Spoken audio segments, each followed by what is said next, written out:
Moldova did something brutal to shut, and Russia can no longer stop it because Moldova hit hard. For years, Putin has been using Transnistria, leverage to keep Moldova in southern Europe, leverage to keep Moldova in orbit, and obstacle against NATO expansion, a ready military base to shift the balance sea when needed. When he invaded Ukraine in 20s toward Odessa and established a land connection with Transnistria. But that plan completely collapsed.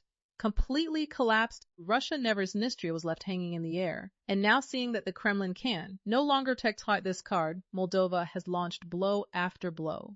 On April 22, 2026, Chisinau declared 6 senior Russian commanders persona non grata and expelled them from the country. But this was only the final link in a silent offensive that had been going on for months.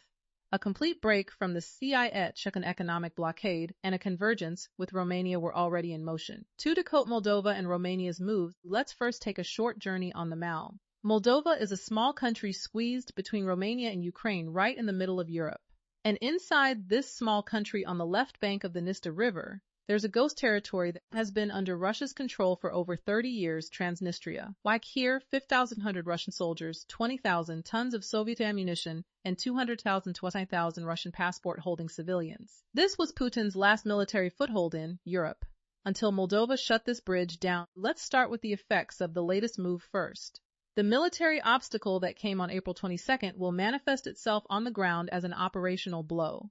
When the Soviets collapsed, remnants of the 14th Army stayed here and have been stationed under the peacekeeping force label for over 30 years.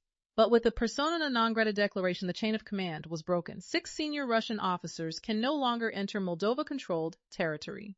Their access to Chisinau, the airport, and international connections has been cut. Transnistria is geographically like a trap. Moldova to the west, Ukraine to the east, both borders closed. These commanders are trapped in a narrow strip 200 kilometers long. Some of the Russian-speaking population in the region is seeking alternatives by obtaining Moldovan passports. The separatist regime's popular support is eroding. The migration of the young population is demographically weakening the region. Russia can neither withdraw these soldiers, nor reinforce them, nor effectively command them. Perhaps for the first time in history, a great power has lost the capacity to rescue its own soldiers. But the issue is not limited just to 6 commanders or to the Russians living in the region. This move affects the logistics chain of all 1,500 Russian soldiers. Rotation is virtually impossible. Ammunition and equipment supply has been cut. The 20,000 tons of explosives at Kobasna, Europe's largest unmonitored weapons depot, poses increasing security risk for the entire region as it goes unmaintained. Moldova is rendering the Russian inoperative without firing a single shot,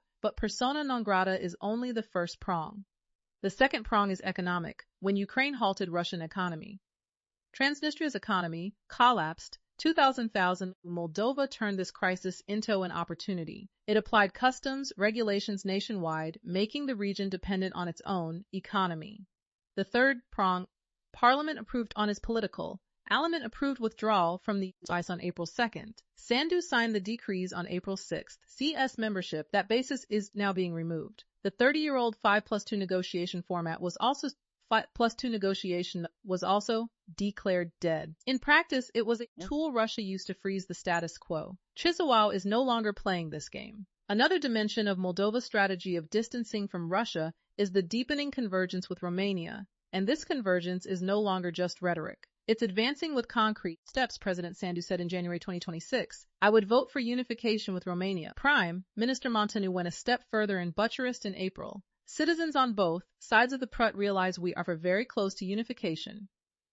Unification is becoming an increasingly realistic prospect. The March survey showed 44 votes. This figure could reach 58%, but official policy is still INT's first. Unification is being discussed as an alternative scenario, and in practice, the two countries are already acting almost like a single Moldova. To Falcu III, the Paltu-Romania railway line realignment after a 17-year hiatus, not just a train line, but the reestablishment of the physical connection between two countries. Energy lines are being integrated. A significant portion of Moldova's electricity and gas needs are now being met by Romania. Legal committees are working together on EU harmonization. Harmonization of laws, regulations, and standards is already underway. Romania is Moldova's largest trade partner and energy supplier, but it has effectively begun. Romania's side is cautious but supportive. President Nikito Dan said, "We're not there yet, But Prime Minister Bologan stated he would vote in percent in Romania is 56%, and when Moldova's 44% and Romania's evaluated together, it's clear that unification is no longer just a nostalgic dream. Russia's response is harsh. Lavrov said unification would destroy the Moldovan expansion, but Russia's capacity to prevent this is limited. The last institutional tie was severed with the CIS exit. Energy dependency has shifted in Romania's favor. The military presence in Transnistria, Russia's last leverage, is eroding through persona non grata declarations. Moscow is losing Moldova, and there's almost no tool left to stop this loss, while the unification scenario is still hypothetical. Its geostrategic consequences are worth analyzing now, because if it happens, the equation in Transnistria completely changes. If Moldova unifies with Romania, the Russian soldiers in Transnistria would no longer be on Moldovan soil. They would be stationed on the territory of a NATO and EU member state. This fundamentally transforms Transnistria are on the territory of a small all-neutral country with weak military capacity. With unification, these soldiers would be on NATO territory. And the rules of the game completely change. Russia can threaten Moldova, but threatening NATO member Romania is an entire risk category. Behind Romania stands the collective defense commitment of 31 NATO members. Behind NATO's Article 5 may not directly come into play. NATO would likely classify Transnistria issue, but any military provocation freaking in this region could be perceived as action against a NATO ally. And this increases deterrence significantly to Romania's NATO membership and its strategic position in the Black Sea is already the key country of NATO's southeastern with the aegis of NATO's southeastern flank at Devaselu, Mihal Kogol-Nikanu Air Base, and Black Sea naval presence.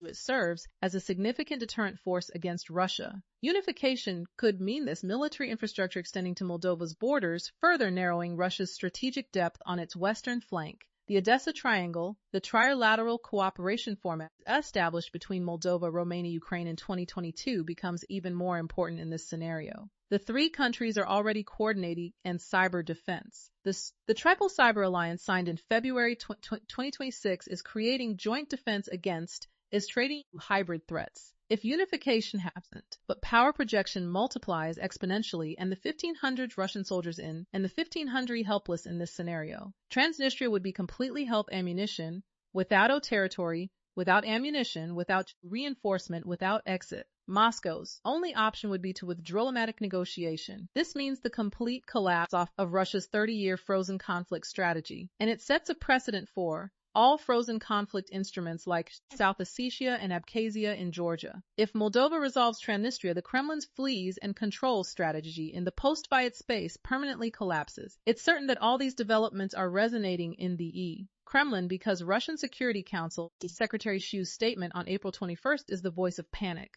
She compared the situation in Transnistria to post-2014 Donbas of establishing a blockade restricting freedom, Moldova of establishing a blockade arbitrarily depriving people of citizenship. He said over 220,000 Russian citizens live in Transnistria, and he added the key sentence, Russia will seize and use all will take all necessary steps and use all available methods to protect them if needed. This rhetoric is a deliberate choice and a historical pattern. In 2014, Russia used the safety of Russian citizens rhetoric. The proxy war in Donbas also started with the same justification, then volunteers and weapons transfers, then de facto Russians transfers, then de facto occupation, new. Shoigu is now applying the same template to Transnistria. Phrases like citizenship deliberately repeat the Donbas pattern. The Kremlin didn't choose this language by accident. This is a crisis escalation signal. But is there enough power behind the signal? That's the real question. When we analyze Putin's Transnistria, the picture is bleak from the Kremlin's perspective. Military intervention is effectively impossible. Diplomatic pressure is ineffective because Moldova is no longer in the CIS and Russia's institutional tools are exhausted. Economic pressure is limited because Moldova's energy dependency has shifted to Romania. And most importantly, unlike Iran, Russia has no military threat it can use against Moldova because there's a country it's fighting with in between. But there's a massive difference in 1426. Russia's military intervention capacity reaching the region by land is impossible. And Ukraine is in active war with Russia, Ukraine active with in the first weeks of the 2022 war, Russia tried to establish a land connection with plans completely failed in Odessa. This plan completely failed. Russia never reached Odessa, and now the front lines are hundreds of kilometers away from Transnistria. Even if Ukraine doesn't win the war, it's enough that it prevents Russia from reaching Transnistria. And to remove this obstacle, Russia would need to make a massive advance on the southern front, which is a scenario no military analyst currently foresees. Sending reinforcements by air requires getting past Ukraine's air defenses, Ukraine's Patriot and Iris-T system mission, and flying Russia's large transport aircrafts and Osekhnys IL-76s through Ukrainian airspace means sending an invitation to shoot them down. Access by sea is ruled out from no coastline, and besides, Russia's Black Sea Fleet has already taken serious damage from Ukraine's maritime drones and Neptune missiles. So, Russia cannot even reinforce its own soldiers. Launching a new military operation is effectively impossible. Russia would need to completely defeat Ukraine or control all of Ukraine's airspace to reach Transnistria, and neither is currently possible. The headline of Euromaidan Press's analysis summarized the situation. Shoigu threatened, but available methods are limited because Ox is in the way. And this helplessness also reveals the Kremlin's strategic dead end. Putin has used Transnistria for years, a tool for against NATO expansion, a tool for keeping Moldova in its orbit, a card for influencing the balance in the Black Sea. But now the card is constant presence in Transnistria has gone from being a pressure tool to becoming a burden. 1,500 soldiers that can't be fed, reinforced, or commanded are no longer Russia's power trickiness. And Shoigu's resort to Donbas rhetoric is a sign that the Kremlin sees weakness. Sign that the Kremlin doesn't want to acknowledge this weakness, but also has no alternative plan. But military nothings. And this doesn't mean Russia can use. It just still has a toolbox it can use. It just doesn't have tanks and aircraft in it. Hybrid threats are the main tools in this box.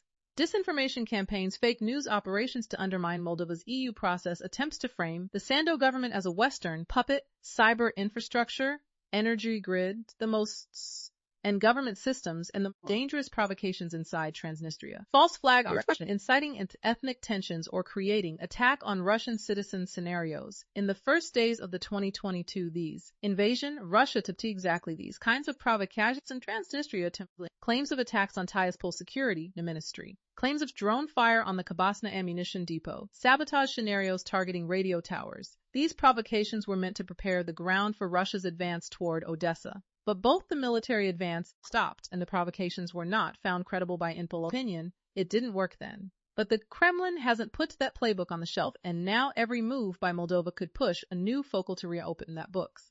And a new focal point has emerged, Gagauzia, this small autonomous region Russian leanings, and could be used by the Kremlin as a tool for destabilizing Moldova from within. Gaga's leaders have established close relations with Moscow in the past. And as the Transnistria card weakens, the Kremlin could deploy Gagauzia as a new pressure tool. This could be a new version of Russia's frozen conflict strategy. When losing on one front, opening another. It should be assumed that Moldova's government is analyzing this and closely monitoring developments in Gagauzia. Alone, the Odessa Triangle, the trilateral cooperation format between Moldova, Romania, and Ukraine, is creating a shield against hybrid threats. The Triple Cyber Alliance, signed in February 2026 between the countries, is building joint defense against exactly these kinds of attacks. The Trilateral Chamber of Commerce, established in Iași in January 2026, is deepening economic integration. Romania, as a NATO member, is sharing military intelligence and strengthening Moldova's defense capacity. Ukraine is providing nation-on-border security. Transnistria's eastern is under Ukraine's controls.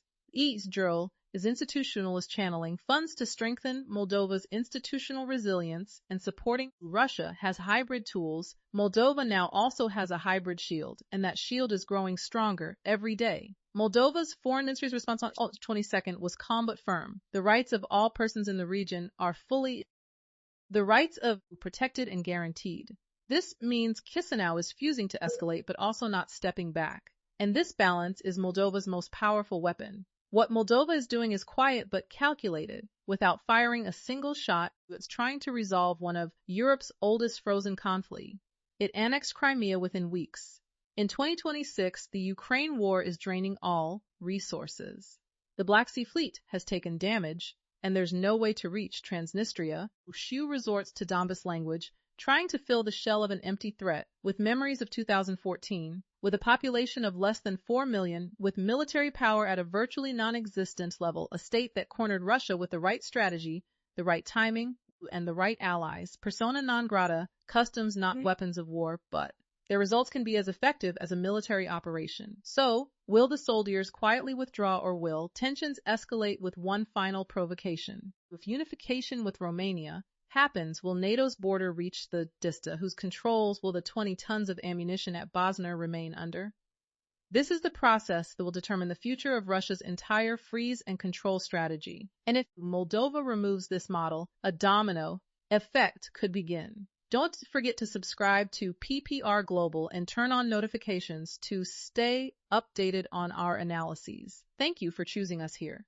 We've reached the end of our video, but our analysis doesn't stop here. If you'd like to, listen to these in-depth reports from Dr. Olivia Bennett, which cover global developments with the ease of a podcast during your long car rides or daily breaks. Follow our account right now via the link in the description section and never miss out on what's happening in the world, no matter where you are or what the circumstances.